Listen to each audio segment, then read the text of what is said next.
Dobrý den, jmenuji se Petr Vaněk a jsem realitním makléřem společnosti Remax Magnum. Rád bych se prostřednictvím tohoto videa s vámi podělil o jednu zkušenost. O co tedy šlo?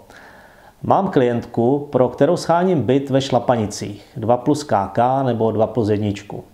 V naší databázi jsem momentálně nic nenašel a tak jsem projel realitní servery konkurence. Našel jsem byt odpovídající kritériím, jeden jediný, a tak hned volá makléři. Dobrý den, mám pro vás klientku a tak dále. Reakce však byla pro mne šokující. O spolupráci nemám zájem. Včera jsem podepsal exkluzivní smlouvu s majitelem a to navíc na dost dlouho. Možná pokud se nikdo za pár měsíců nenajde, ozvu se vám. Slyšíte dobře, za pár měsíců.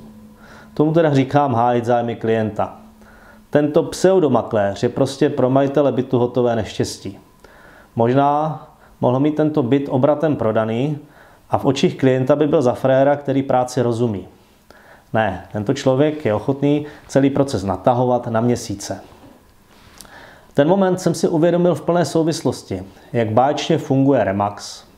Spolupracovat mezi makléři je u nás nejen povinností, ale i naprostou samozřejmostí.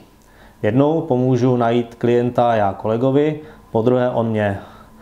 Má to logiku, je v tom rychlost a obrovská konkurenční výhoda. Vy chcete prodat, zadáte zakázku jedinému makléři z Remaxu a v ten moment ji vidí dalších 60 makléřů v městě Brně. A v podstatě dalších 1200 v České republice. Dává vám to smysl? To je vše. Mějte se pěkně a nashledanou.